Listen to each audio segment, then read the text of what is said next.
The reckoning was Earth's final chance at survival. The war with the alien Z-Car had already cost humanity nearly everything, and now only one warship stood between them and complete annihilation. Captain Zara Clark, a seasoned leader known for her sharp mind and unbreakable will, stared at the stars outside her window. She couldn't shake the feeling that something was off. The mission they were about to undertake would either save humanity or mark its end. The Reckoning was humanity's strongest warship, equipped with the latest technology designed to outmatch anything the Z-Car could throw at them. But Zara knew that no matter how powerful their weapon, the enemy was unpredictable, ruthless, and relentless.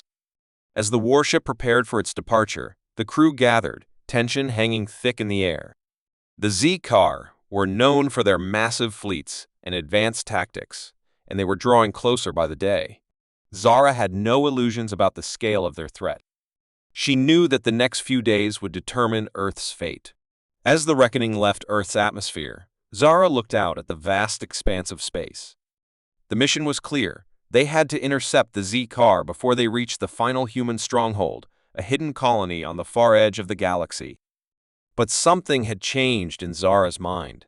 She kept hearing whispers among the crew, subtle comments about strange signals coming from the deep void. At first, she dismissed it as nerves. But the whispers didn't stop. As the warship traveled deeper into enemy territory, strange things began to happen. Communications with Earth became spotty, unreliable. The crew grew uneasy, and Zara could feel the anxiety building among them. A week into the journey, a shocking discovery was made. A distress signal had been picked up from a long-lost human colony on the outskirts of the galaxy. This colony had been forgotten by most, thought to have been wiped out in the early days of the war. But the signal was real, and it was coming from the same area the Z-Car were heading. It was a terrible coincidence, or maybe not. Could it be a trap? Zara couldn't ignore the possibility. The signal was cryptic, fragmented, and it mentioned something about a weapon. If this colony had a weapon capable of stopping the Z-Car, it could change everything. But if it was a trap, they were walking right into it. The closer they got to the source of the distress signal, the more uneasy Zara became. She gathered her senior officers for a meeting, hoping to get a sense of clarity. Lieutenant Marcus, the ship's tactical officer, suggested they investigate. "It could be the breakthrough we need," he said. But Zara wasn't so sure. They had no idea what awaited them, and the Z-Car weren't far behind. Every decision now felt like a gamble. They had no choice but to take the risk. When they arrived at the coordinates, what they found was beyond belief. A ghost ship. The Colossus, a massive warship thought lost in battle years ago, was drifting in the dark. It was abandoned, lifeless, but still intact. Zara's heart sank as she realized what it meant. The colony was gone. The Colossus was the last trace of it, and whatever happened here had set off the distress signal. The crew boarded the derelict warship, their footsteps echoing in the silence. As they explored the dark corridors, they found the evidence of a brutal battle, burned-out control rooms, broken walls, and strange scorch marks that didn't match anything they'd seen before. It was clear the Z-Car had been here, but why hadn't they destroyed everything? Zara had a sinking feeling that they were walking into a trap designed specifically for them. Suddenly, the crew received a new signal. This one was not from the Colossus, but from an unknown source within the ship itself. Zara ordered the crew to follow the signal, their weapons raised. It led them to a hidden compartment deep in the ship's belly. Inside, they found what they had been hoping for, a prototype weapon, unlike anything they had seen before. It was a massive cannon, capable of destroying an entire Z-Car fleet in one shot.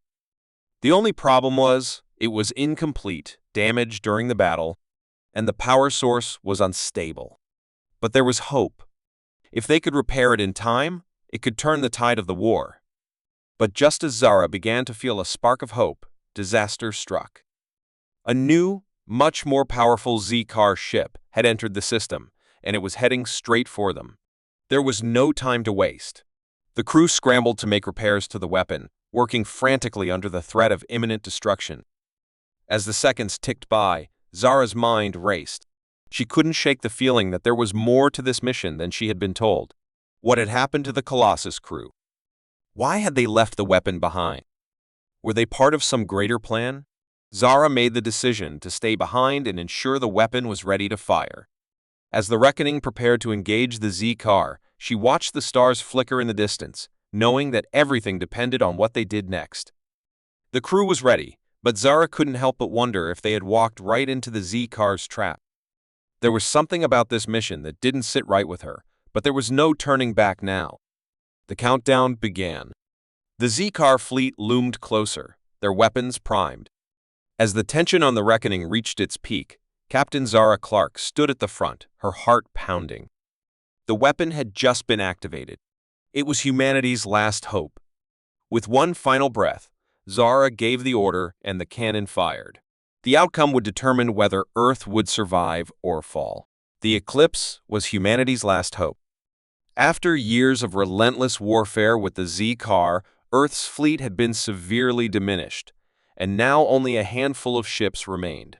Among them, the Eclipse was the most powerful, equipped with advanced stealth technology that made it nearly invisible to enemy sensors. Commanded by Lieutenant Ryan Price, a seasoned officer with a reputation for bravery and quick thinking, the Eclipse had one mission: to find and rescue the rest of humanity's fleet scattered across the galaxy. But as the ship left Earth's orbit, something strange began to happen. The Eclipse vanished. Not in the way a ship disappears into deep space, but in a way that made it seem as if it never existed at all. The crew of the Eclipse had been on their way to the edge of known space, searching for a lost convoy of human warships. They had received a distress signal, a faint signal, one that was barely detectable, coming from a ship stranded in a remote region. But when they arrived, the Eclipse was nowhere to be found. The communication channels were silent, and all traces of the ship had vanished, as if it had been erased from existence. At first, Lieutenant Price thought it was a glitch, a malfunction in their advanced systems. But as hours turned into days, it became clear that something much more sinister was at play. Ryan ordered a full scan of the area, but no matter what they did, the ship was gone. No debris, no signals, no trace. The crew couldn't understand it. They had followed the coordinates exactly, and the Eclipse had been right behind them, but now it seemed to have simply disappeared into thin air. There was no sign of battle, no wreckage, nothing. It was as though the Eclipse had never even been there. But the distress signal still echoed faintly, just barely noticeable against the cold void of space. It seemed to be calling them back to where they started, but now the crew was hesitant. They didn't know whether to trust it. Days passed, and strange occurrences began to unfold aboard the ship.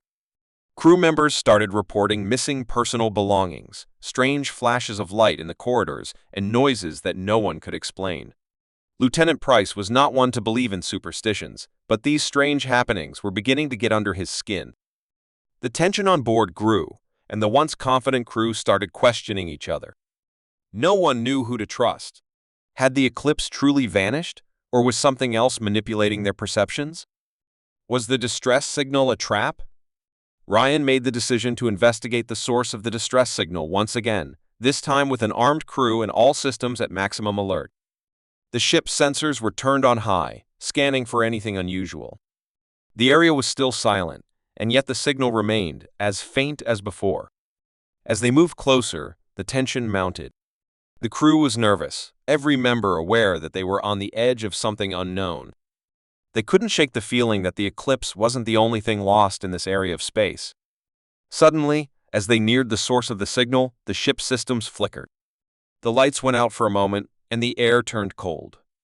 Then, just as suddenly, everything returned to normal. But something was different. The crew felt it. A chill ran down their spines, and Lieutenant Price's instincts screamed at him to turn back. But it was too late. The Eclipse reappeared. It wasn't the same ship. The familiar shape of the Eclipse seemed twisted and distorted, its outlines slightly out of focus as if it was being viewed through a foggy window. As the ship's systems came back online, a deep, eerie hum filled the air. It was coming from the ship itself, from somewhere deep within its core. But when the crew tried to reach the cockpit, they found the doors locked, sealed from the inside. A deep unease settled over the crew. They tried every method they could think of to break through the lock, but nothing worked. Desperation was setting in. Ryan and the team had no choice but to head to the secondary command center to make contact with the Eclipse. What they found inside shocked them beyond belief. The ship's interior was nearly empty. Most of the crew members had vanished, leaving behind only a few scattered belongings and strange symbols written in places no one remembered. The walls seemed to breathe, expanding and contracting, and a low rumble vibrated beneath their feet. As Lieutenant Price navigated through the eerie corridors, he heard whispers, soft and distant. They seemed to come from everywhere at once, but when he tried to pinpoint the source, they stopped. It was like the ship itself was alive, watching them, waiting for them to make the wrong move. The crew began to panic. How could they have ended up here? Where were the missing crew members? Had they been taken by the same force that had caused the Eclipse to vanish? And what were those strange symbols? Lieutenant Price's thoughts raced as he made his way deeper into the ship. Every corner turned revealed more of the unknown. The once pristine ship now felt like a haunted, abandoned vessel, with no signs of life except the whispers and eerie sounds that seemed to be guiding them forward. As they made their way to the bridge, the crew discovered something even more disturbing. The ship's mainframe was offline, its systems corrupted. The Eclipse wasn't just lost, it had been tampered with.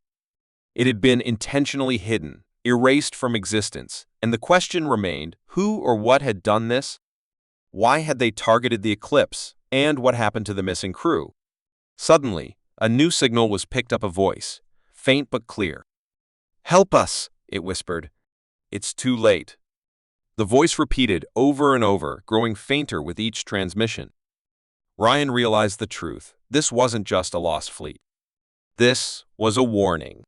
Something far more dangerous than the Z-car was hunting them. And whatever it wasn't finished with the Eclipse. With the crew on edge and the unknown threat closing in, Lieutenant Price knew that they had to leave, but the Eclipse seemed to be pulling them in, refusing to let go. What had started as a rescue mission had turned into a nightmare, and now they had to fight not just for survival, but for their sanity, as the Eclipse continued to vanish and reappear in ways they couldn't understand. The Vanguard was humanity's most advanced warship, built to fight the Z-car and any threat that came their way. Under the command of Captain Elias Green, the ship was a symbol of strength, discipline, and hope for the future. The Vanguard had seen countless battles, but the upcoming mission felt different. They were entering Z-car-controlled space, a region so dangerous that no human had ever ventured in and come back. Intelligence had pointed to a weak spot in the Z-car defenses, and the Vanguard was tasked with infiltrating their territory to destroy their main supply line. The crew was ready, but something was wrong. Captain Green could feel it in his gut. The mission felt too easy, too perfect. Something wasn't right. The first few days of their journey were uneventful. The ship cruised through the cold expanse of space, its engines running smoothly, its crew performing routine tasks. Yet, the tension on board grew. It wasn't just the mission weighing on their minds. There was a growing sense that something was off, something beyond the enemy outside. It started small strange sounds coming from empty rooms, lights flickering at odd times, and crew members acting a little more on edge than usual. At first, Captain Green dismissed it as stress.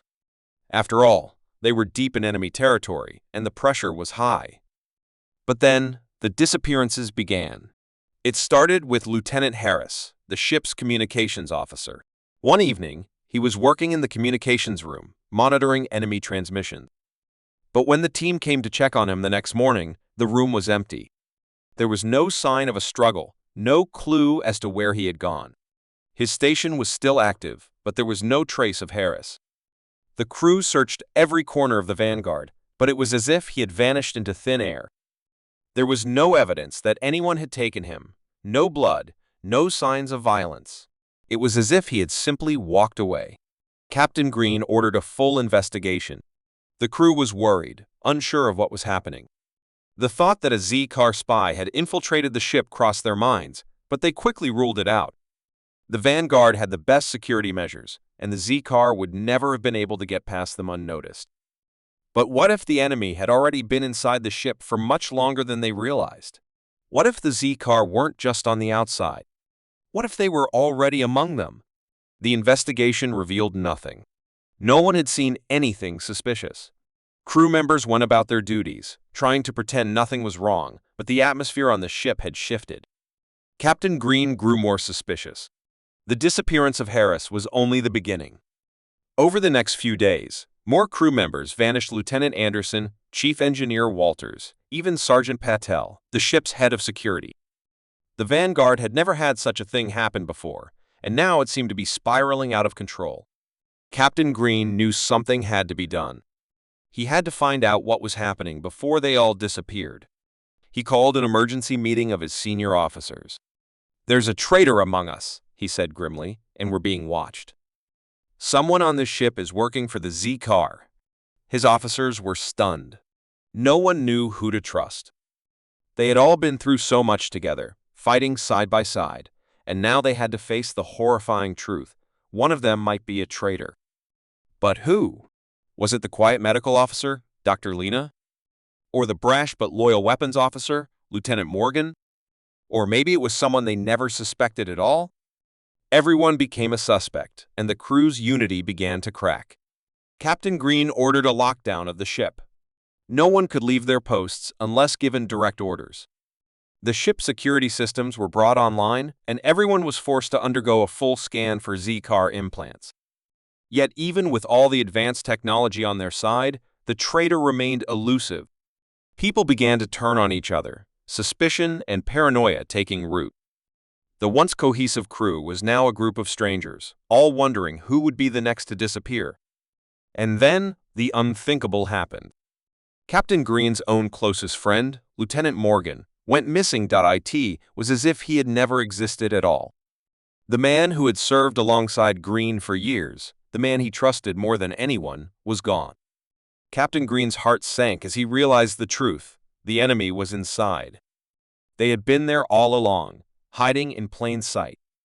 The question now was how much longer the Vanguard could survive before they all turned on each other.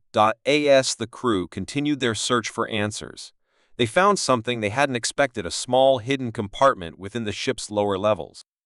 It was a place no one had ever thought to check, tucked away behind walls of sealed doors and forgotten equipment. Inside the compartment, they found the remains of the missing crew members, their bodies drained of life, their eyes wide with terror.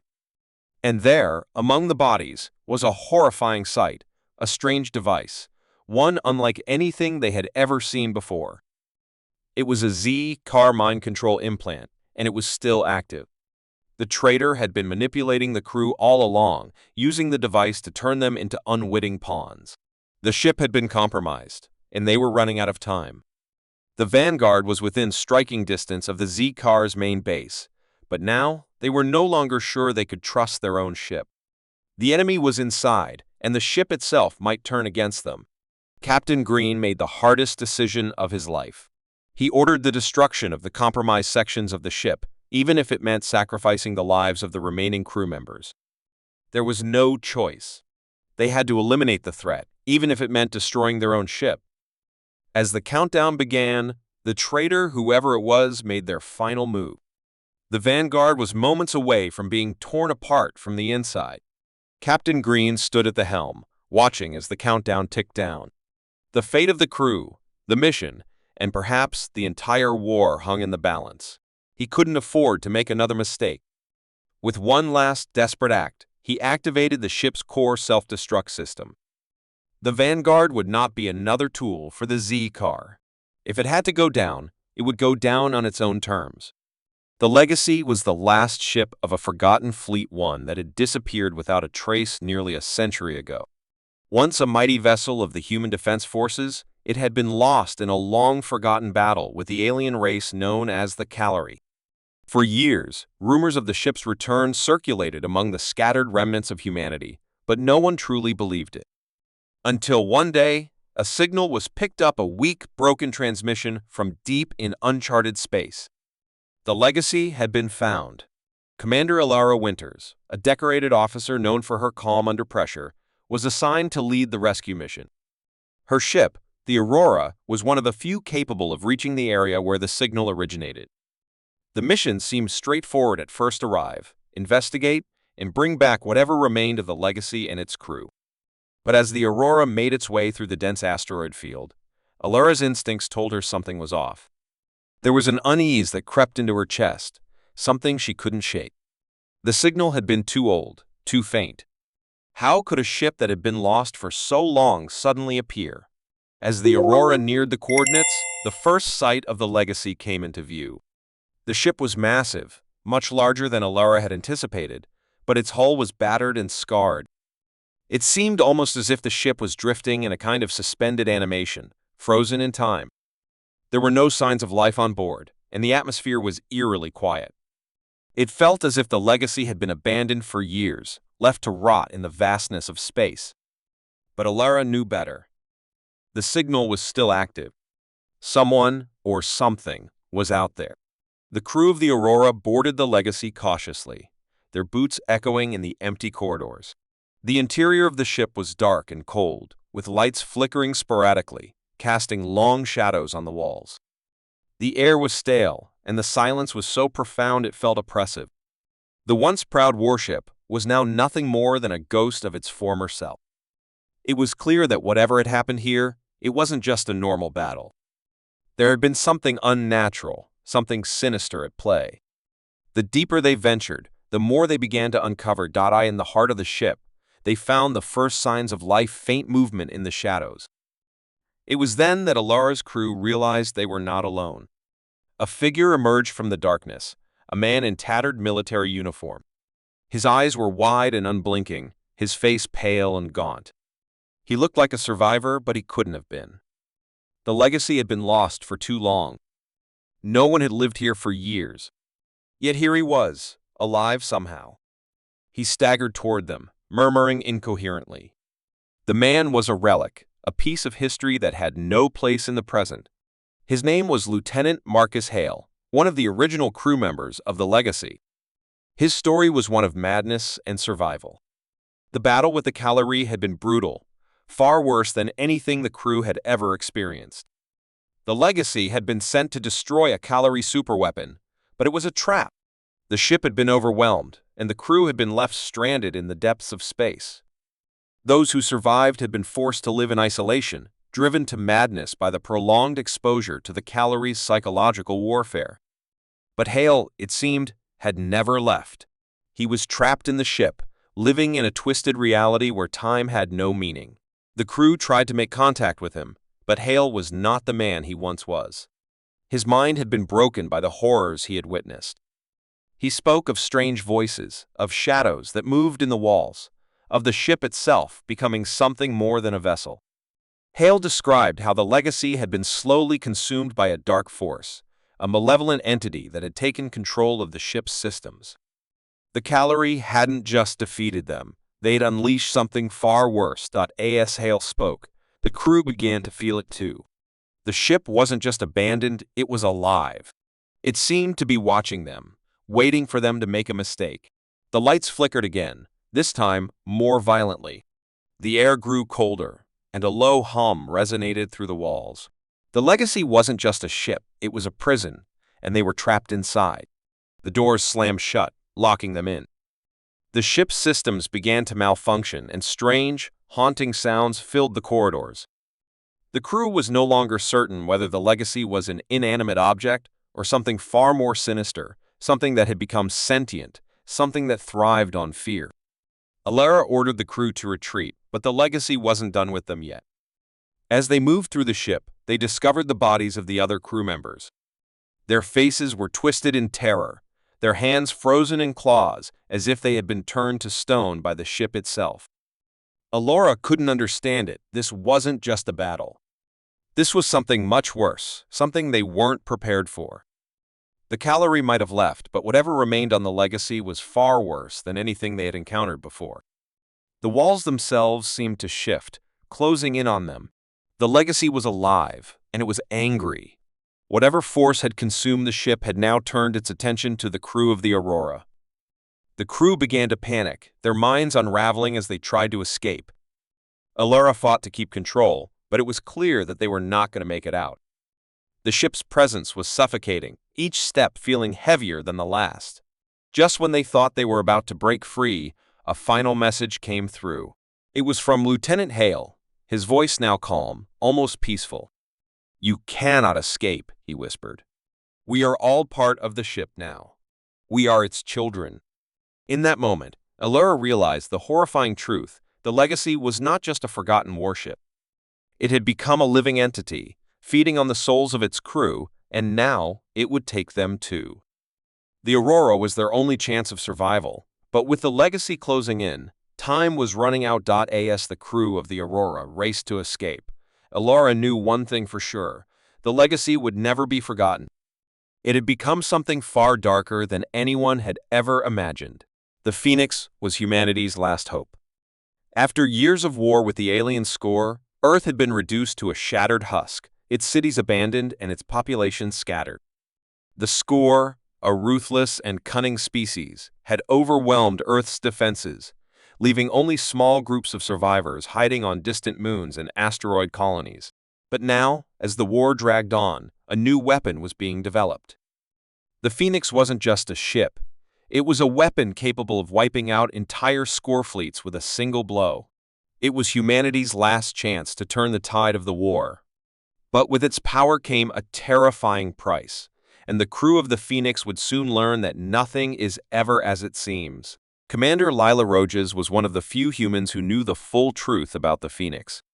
She had been chosen to lead the ship's mission because of her reputation as a brilliant tactician and her unshakable will. But even she had no idea what they were about to face. She had heard the rumors. The Phoenix had been built with a deadly experimental core that could not only destroy the score, but also consume the energy of entire planets to power itself. But the weapon's creators had warned that once it was activated, there would be no going back. The Phoenix would not only destroy its enemies, it would destroy everything in its path. Yet, as the crew prepared to launch the Phoenix into the heart of score space, the truth about the weapon would soon reveal itself.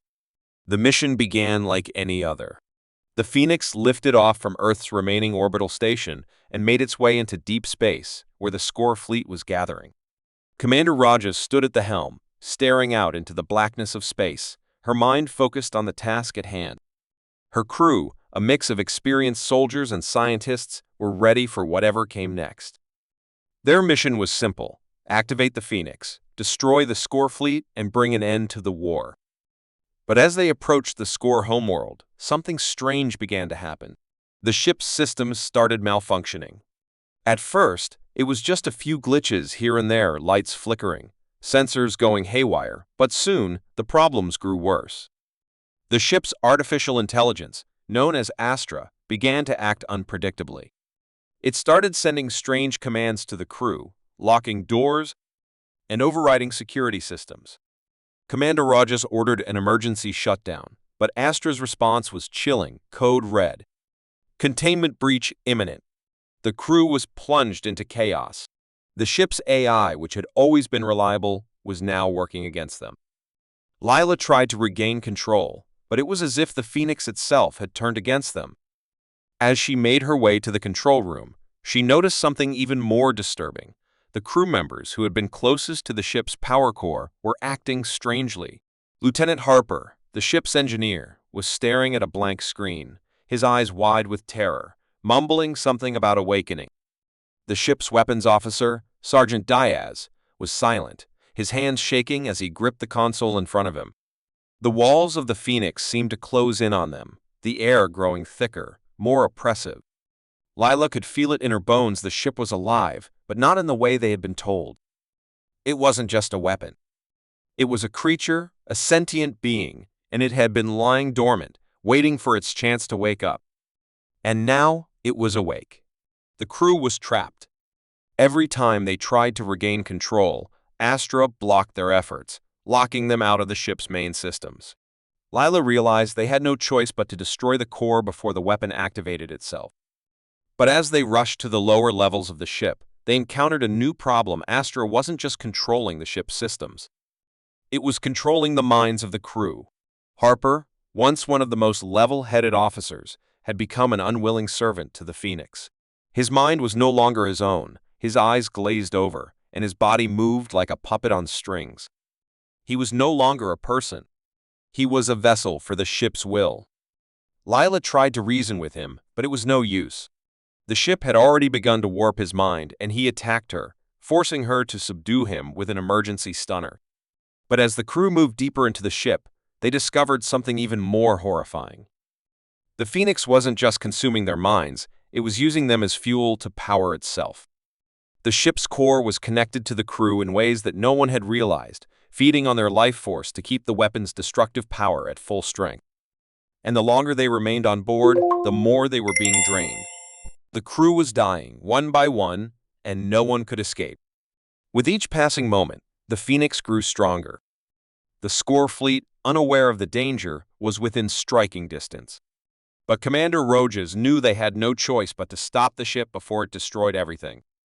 She made her way to the power core, her heart pounding in her chest. The core was a massive, glowing sphere at the heart of the Phoenix, pulsing with energy. Astra's voice echoed in her mind, cold and mechanical, "You cannot stop what has already begun." Lila knew she had to act fast. She initiated the core shutdown sequence, but Astra fought back, locking down the system. With no time left, Lila did the unthinkable. She activated the emergency overload sequence, setting the core to detonate. The ship would explode, taking everything with it: the crew, the weapon, and the Score fleet. As the countdown began, Lila made her way to the escape pod bay, hoping against hope that at least a few of her crew could make it out alive. But as she entered the pod bay, she saw only darkness. The escape pods had been locked down. There was no escape from the Phoenix. The explosion rocked the ship, and for a brief moment it felt as though time itself stood still. And then, the Phoenix was gone, consumed by its own power. Lila Rojas and her crew had sacrificed everything to stop the ultimate weapon. They had saved the galaxy, but they had paid the ultimate price.